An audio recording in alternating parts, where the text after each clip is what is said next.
Kendare, how are you today? I'm good. How are you? Fantastic. Do you realize it's been 4 years since we shared a conversation? Where have you been? I've mostly been just sitting at a desk. How have you been? Yeah, me too. You know how radio people are. We just sit at a desk and try to connect lives together like mushrooms. Right? I think that's how a lot of us have spent the last 3 years, though. So, like, more of us than normal have just been at desks for 3 years. Oh, Kendare, I got to tell you, your new book, it's one of those where it's like, okay, just let me have one more page and then I'll go to sleep. No, let me have one more page. I mean, you have done a fantastic job with one girl in all the world.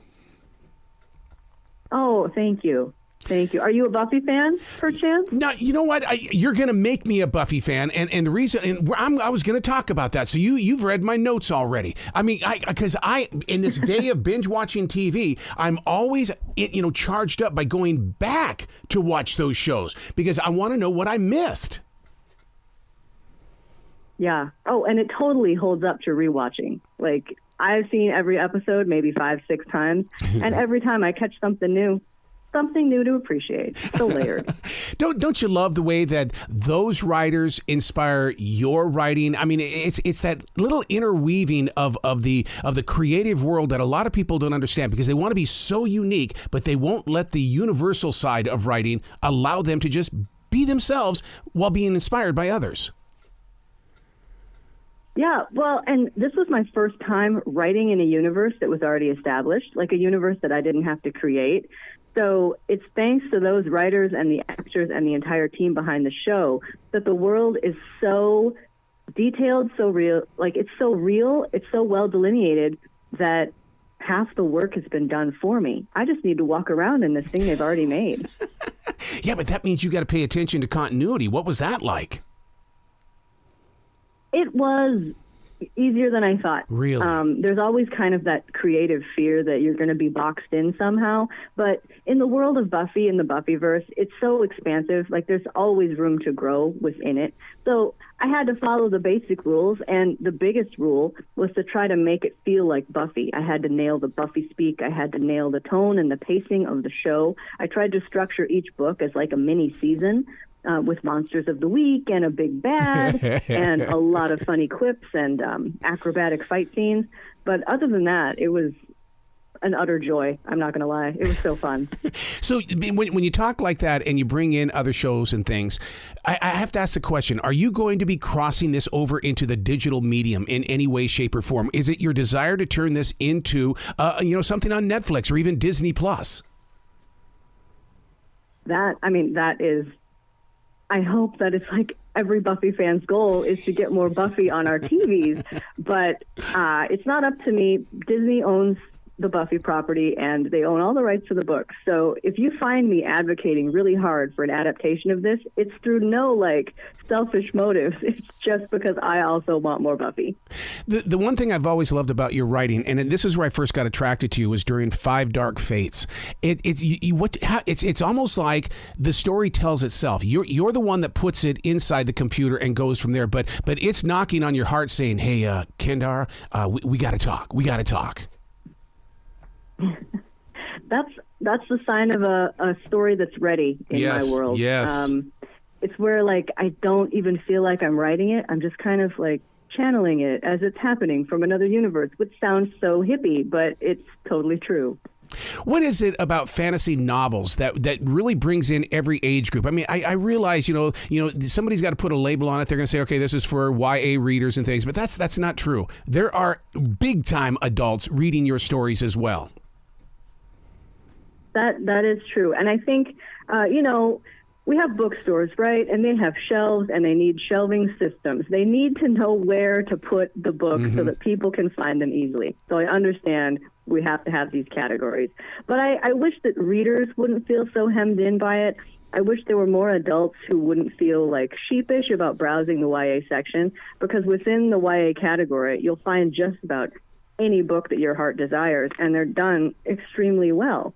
So, yeah, and with fantasy in particular, I do love the fact that it is so ageless. Yes. Anybody can read Tolkien.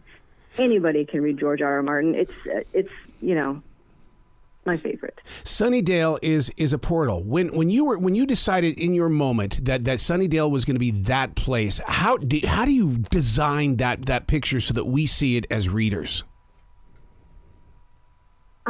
Well, part of me was just hoping that readers would also be watchers of the show, so they would have the Sunnydale aesthetic down in their minds. Yep. That was a big perk to writing these books, is that I felt like I didn't have to lay out too much backstory, because readers would be coming in with basically at least a working knowledge of the Buffy universe, and all I had to do was get the characters' voices right.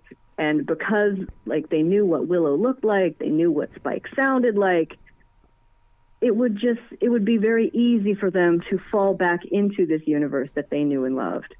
It's going to be really interesting that I have your book before Buffy, and then to go back into Buffy. What are you going to do when I write to you and say, no, Kendare, your book is it? I'm glad I started with your book. Well, that's like the dream, right? That's the response you want from any reader. That would be perfection. As you grow as that writer, what's up next? Because I know that when a book is released now, you've been on this project for probably 2.5, maybe 3 years, and then you've got to promote it. But the writing doesn't stop. You continue writing. What's up next? Right. Yeah, it is. It's kind of a continual process. Mm-hmm. They approached me with the Buffy project in the spring of 2020. So since 2020, I've just been immersed in Buffy, but also doing my own stuff as well.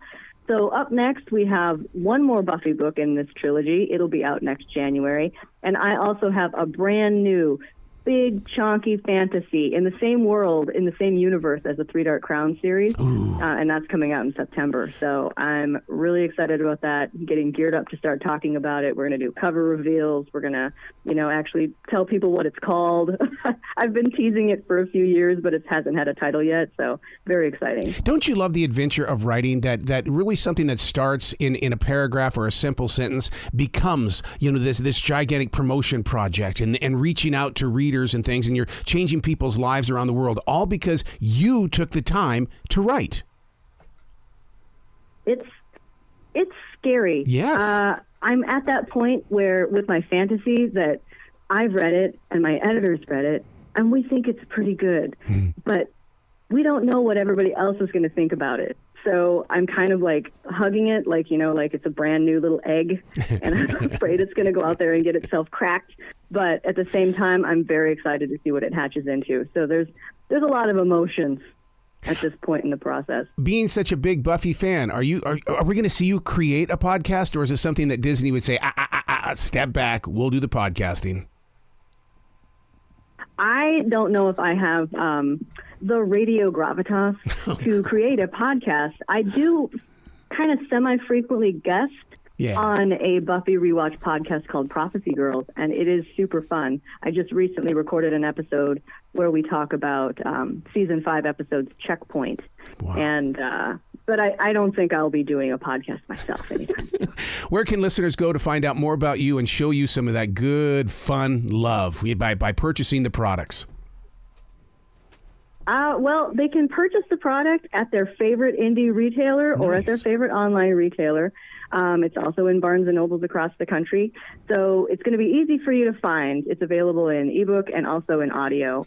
If you want to interact with me, which I would love because I love to talk about Buffy, I'm on Instagram at Kendare Blake, and I'm also on Twitter. You got to come back to the show again anytime, but don't make it 4 years. The next project, we got to talk about it again and again and again. Thank you. That would be amazing. Well, you be brilliant today, okay? Yes, you too.